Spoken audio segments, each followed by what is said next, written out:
Ba-dum-bum-bum-bum-bum. Bum-bum-bum-bum-bum. Hey, Molly. Hey, Angel. Angel Savvy. Whoever. I'm not sure which one is your first name. Sharona, you're always quick. Jeremy, good to see you. I believe some of you are sitting there with your coffee and your devices waiting for me to come on. You've learned that if it's 10 a.m. Eastern Time, 7 a.m. Pacific Time, you know what time it is. It's time for Coffee with Scott Adams. And so will you please join me for what could be one of the best parts of your day. Please raise your glass, your mug, your cup, your container, your chalice, your stein. Fill it with your favorite beverages. I like coffee. And join me for the simultaneous sip.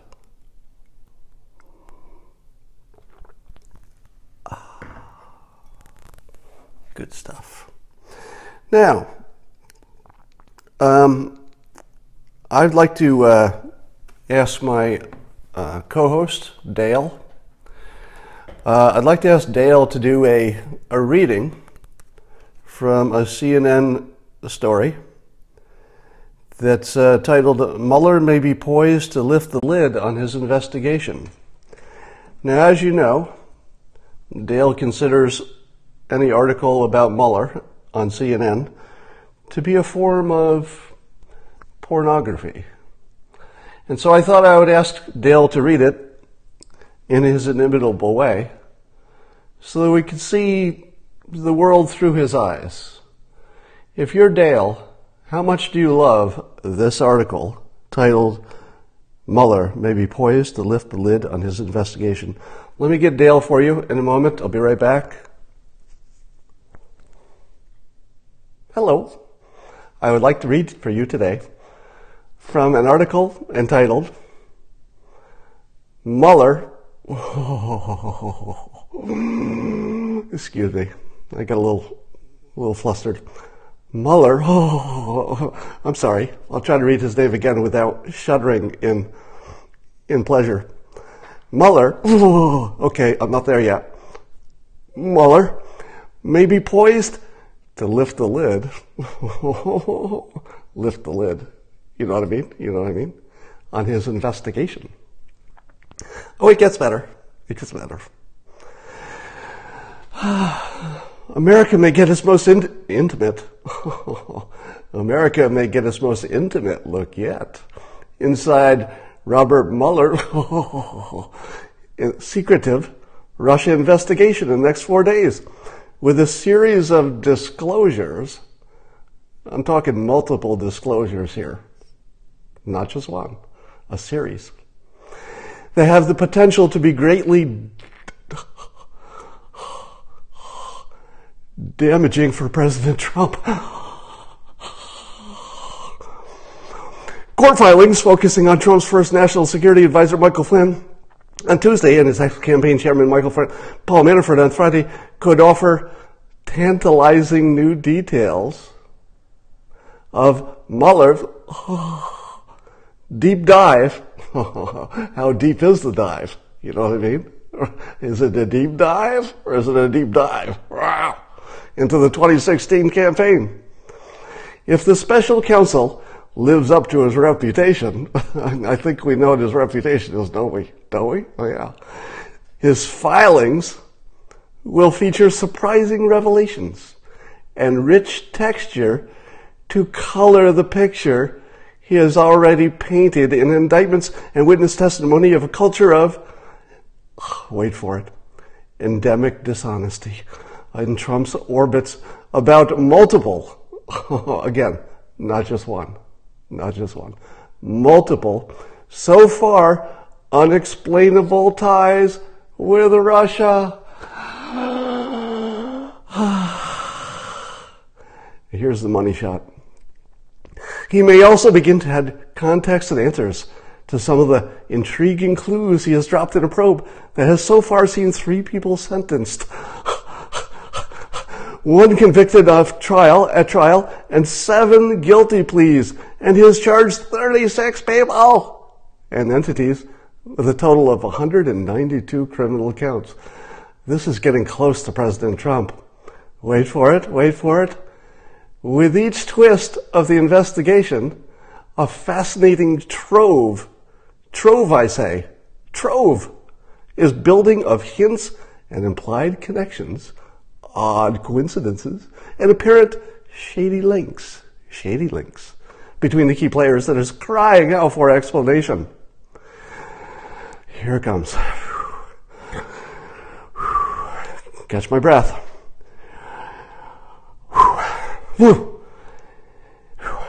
It is now clear that Mueller is building a layered narrative, starting at the edge. He's edging. He's starting at the edge of the drama by first exposing Russian election interference, and I'm not making this up, folks, and fingering the culprits. I swear to God, I am just reading this. Fingering the culprits in Moscow's spy agencies. He has bolstered his story with successful swoops against former Trump aides like Manafort and his deputy Rick Gates, showing their ties to pro-Russian figures in Ukrainian, blah, blah, blah. And here's the good part. The continuum running through the investigation showing links between Trump associates and businesses and Russia that has been often subtle.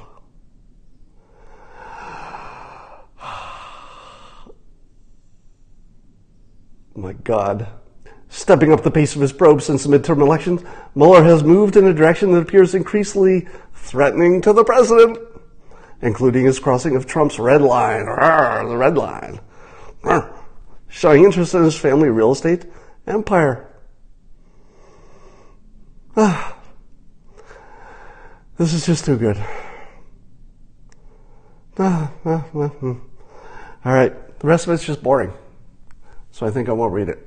And scene. Now, have I told you that it seems to me that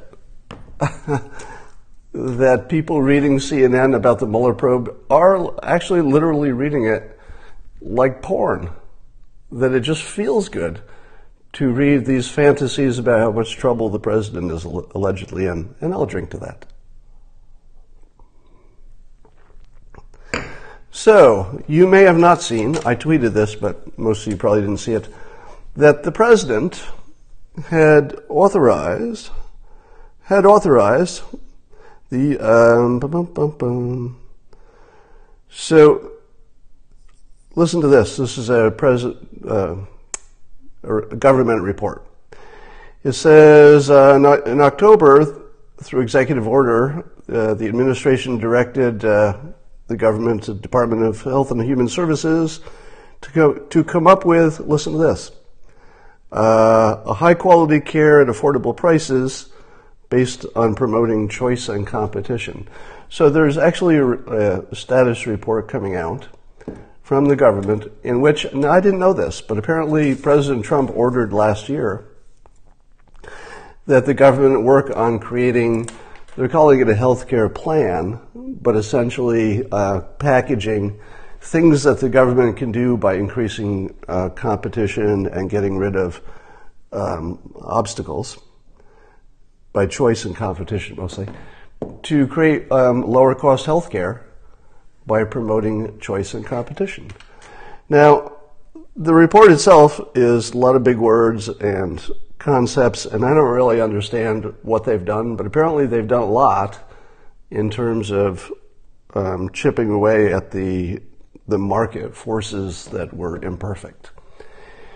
So I still think the administration has not come anywhere near where they need to be on promoting startups for healthcare, especially, and bringing down the barriers. But they're working on it. So the good news is the government has an effort that seems to be exactly in the right place, but seems like a lot more to do, and they need to package their reports a little bit better, because it's just a bunch of concepts and big words. It's hard to read. But enough on that.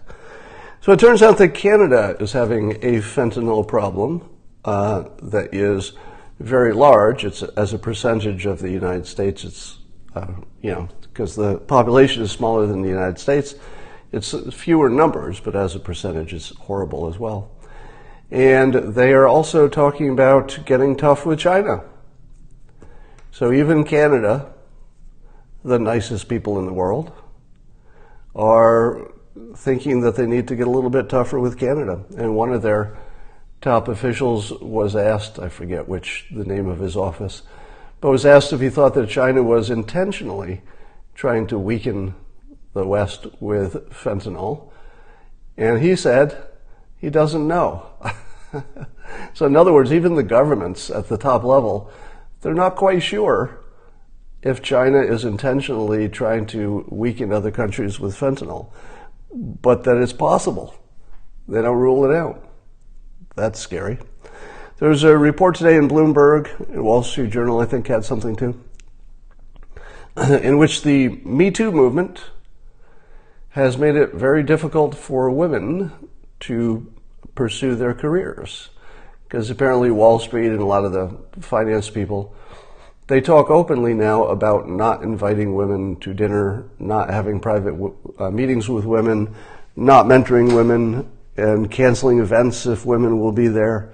And women have noticed that it will be a huge problem for their careers. Now, as you might know, that when the Me Too movement first started picking up steam, that was my prediction.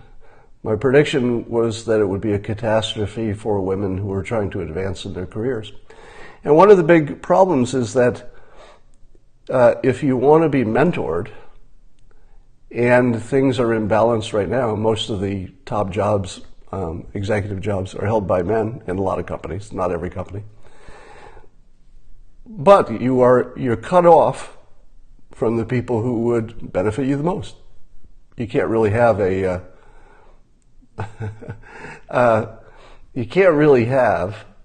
meeting with a woman alone and expect that will be a safe situation, or at least men don't believe it's safe. I was trying to think the last time that I had any kind of a meeting alone with a woman who was not Christina, and I can't even remember. It's been years, a couple of years, and it was for whenever the Me Too thing first kicked off. And that was really the last time I had any kind of a meeting alone with a woman. And I don't think that I would. All right. I haven't been talking, or I had not been talking about the riots in France. And apparently there were 36,000 people rioted in France about the increase in the gas tax. And the reason I hadn't paid attention to it is because it just seemed not interesting. People don't like taxes, so they protested. And I thought to myself, that's not really the biggest story in the world. People don't like a new tax, so they protest, blah, blah, blah.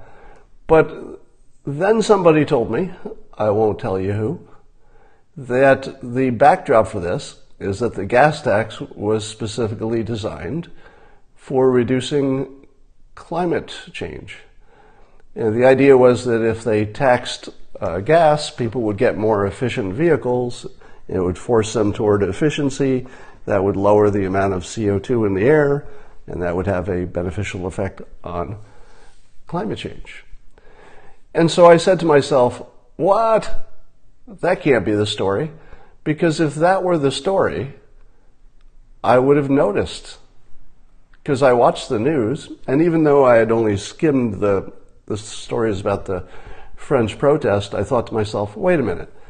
If climate change was behind this whole protest, that would sort of be in the headlines. Every time you turned on TV, they'd be talking about it, blah, blah, blah, climate change. And so I was skeptical. And I said to myself, all right, well, I'll Google it. and I'll Google and see what comes up. So I Google it without the term climate change. And a bunch of articles come up from major publications. And I read it, and there's nothing there about climate change.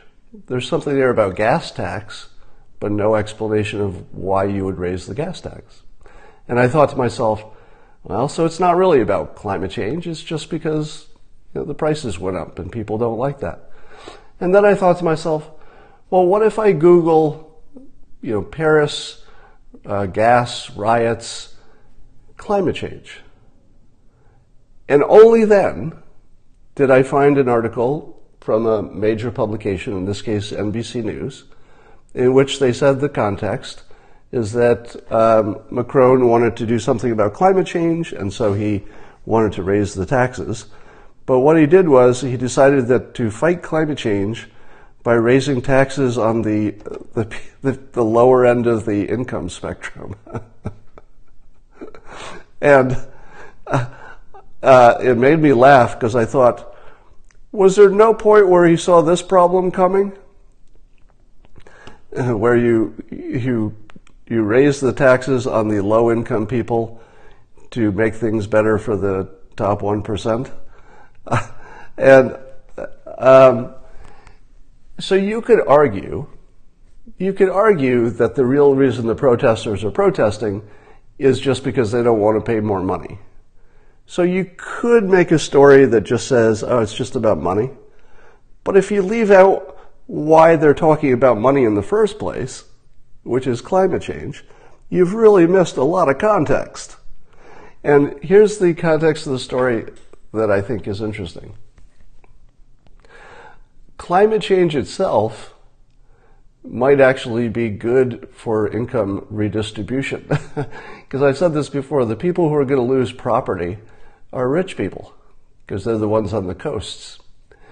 Poor people don't lose their $1 million home in the hurricane because they didn't have one. So, of course, they'll lose what they have as well. But I've got a feeling that any disruption that comes from climate change is going to increase the number of jobs, because people are going to have to rebuild where things knock down. People are going to have to relocate. People are going to have to make changes, build walls against, build dikes and that sort of thing. So the interesting thing was that we saw the limit to how much people are willing to worry about climate change. When you increase their gas tax by 16%, they don't care about climate change at all. They just care that they can't eat today. So that story was shocking in how I won't say the coverage is biased, because it's not biased for, bias feels like the wrong word for it. They've left out the important context. And that context should be in the headline. You should lead with, there was a tax, to support climate change remediation, and France erupted and said get rid of it, because apparently they've backed off that plan. So it's really hard to read the news and think that you're getting anything like a real picture. Now, on top of that, I'm going to bring this up again, because even though I've talked about this a few times, the longer time goes by, the more powerful this point is. So the point is getting more powerful as I go. And it goes like this. My first reaction to the latest climate report, when it said the GDP would go down by 10%, was that by their own numbers, they're saying it's no big deal, because we're talking about the GDP in 80 years, which will be up many multiples of what it is now. And if it was only 10% less than the many multiples it's going to go up, you wouldn't even notice. So my take on it was, I think they just told us it's not much to worry about, because it's 80 years and it's a very tiny effect. And by then we'll have technology to, terraform the earth. And then I forwarded an article by someone who actually knows what they're talking about, as opposed to me, which confirmed exactly what I was saying, that the math of it suggests it's not a problem. Now, wouldn't you expect massive pushback from what I said and from the article that I forwarded around? Massive pushback. People coming on and saying some version of, Scott, you're so dumb. You've done the math wrong. You have not understood the proper context. Or, you know, ha ha ha, look at this graph you missed. Or something like that, right? Shouldn't there be people pushing back against two people in the public eye who said, oh, thanks for the numbers, you just proved that the biggest problem in the world was an illusion. Now, I'm not saying that the planet's not warming, and I'm not saying that people have nothing to do with it. I'm not talking about the science per se. I'm talking about the projections. That the most credible projections, this latest report, said from a financial point of view, which is really the only point of view that captures all the effects, including people dying, because all of this is sort of captured in the finances of it, is trivial. That the biggest problem in the world, once you actually do the math, turns out to be trivial. Who's pushing back against that? Can you imagine me saying such a contrary thing about such an emotional topic and getting no pushback? Do you see how big a deal it is that nobody's arguing that point? The biggest problem in the world has just been shown by the people who say it's a problem to be no big deal. And I called it out, and other people have called it out since then, and nobody's pushing back. Now, you've watched me for a long time, probably, most of you on here have been watching for a while, and you see that I get pushback from everything, absolutely everything.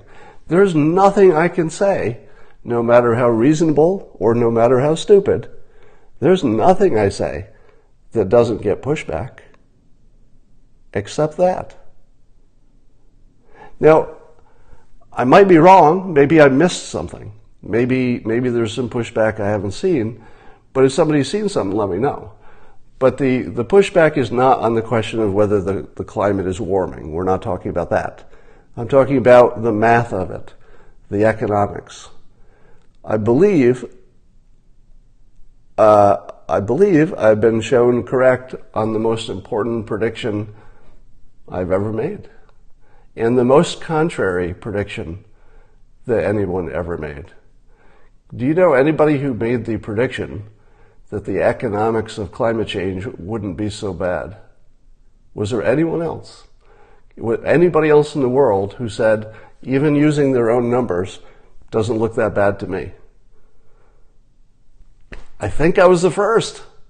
Now, other people have said it in the past, but Bjorn Lomborg being the most famous one, and he influenced me. So I'm going to say that he gets credit for being there first, but I think I was there first in the response to this latest report on the climate. All right. I love this is a very small part of the Mueller story, and maybe you missed this, but I think maybe only Fox News reported this. But apparently we know that when Cohen was trying to work out some deal with Russia for a Trump property, a building in Moscow, that Cohen was trying to make Kremlin connections, and the way he did it was he sent an email to the generic Kremlin email. I don't know what that email is, but let's say it's kremlin.gov, because it sounds funny. Now, here is this guy who's all connected, and allegedly the Trump campaign is all mobbed up and connected to the Russian insiders and to Putin. And Trump's own lawyer, the guy who is allegedly the most connected, he's at the center, he knows everything. The closest he could get to Putin was to send an email to their public email address. Now,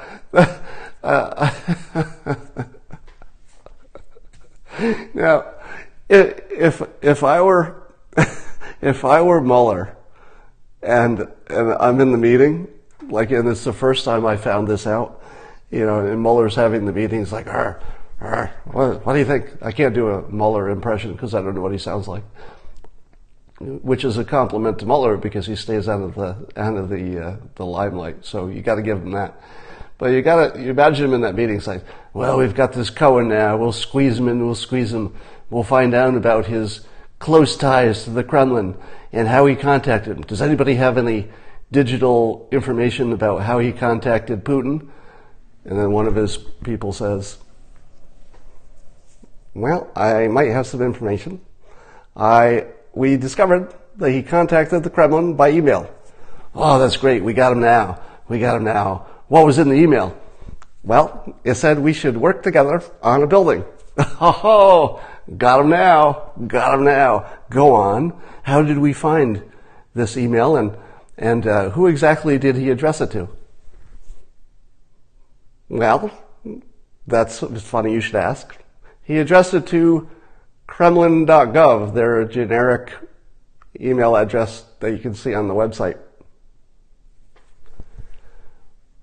Ooh, the generic email. We kind of were expecting that he would use his super secret connections. Sorry, am I still getting paid? Scene. So that's hilarious. All right. Let's talk about the government shutdown that might be looming over funding the wall. All right. So here's the funny thing about this situation coming up about funding the wall versus closing the government. So Trump is saying, if I don't get my funding for the wall, I will close the government. And here's the interesting thing. The anti-Trumpers have been saying for 2 years now that a trade war, nobody wins. In a trade war, nobody wins. And here's their argument. Their argument is, if you have a trade war and you push the other side, well, then they'll have a trade war back and then nobody wins. So basically, they've been saying for 2 years that negotiating is a loser's game. That you shouldn't negotiate. That you shouldn't push against the other side, because what if they push back? It's a lose-lose scenario. So that's what they believe about trade wars. They're of course completely wrong about that, but that's the brand that they've created. They've decided to die on that hill. At the same time, in a separate context, they're looking at negotiating with the Republicans and Trump about whether to close the government or give him funding for the wall. Shouldn't they follow their own advice and give the president anything he wants? Because nobody wins when you negotiate. There are no winners. And indeed, they're right. If the government is shut down, that's not good. It's not good for the government. It's not good for the country. So if the Democrats are true to their philosophy that you don't want to negotiate, because if you do, the other side will negotiate back and then nobody wins, they should just cave in on the wall using their own philosophy of negotiating, because if they don't, nobody wins. It's only $5 billion, at least to get it started. Why would they want to negotiate when nobody wins with a government shutdown? Now, somebody's saying it's a bad example because government shutdown is, of course, not exactly the same as trade. But I would argue that the reason you think it's not the same is the problem. The problem is, and the reason that people are wrong on this, is that it actually is the same. It's exactly the same. So although in terms of the analogies, there are lots of differences. Trade is not government negotiation about the budget, and you could list 100 differences between them. But this one thing, the important part, is actually the same. If you don't push on the other side and you're not willing to take a penalty for doing so, you're not really negotiating. If you're not willing to accept pain to produce more pain on the other side, you don't have anything. You're not in the negotiations at all. You're just giving them what they want. So in that way, it's the same. Somebody says Trump is done. False equivalency. It's a false equivalency. It's a false equivalency. It's a false equivalency. I have a chapter in my new book on false equivalencies and how when people say that, they're usually not part of the reasonable conversation. It's the beginning of the end for Trump.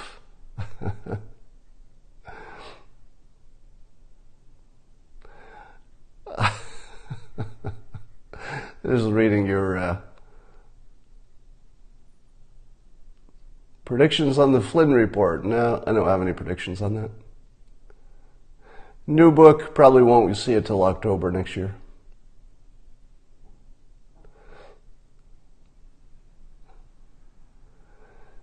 Beto will not be a force to reckon with. All right, I don't have much else to say, but I will talk to you tomorrow.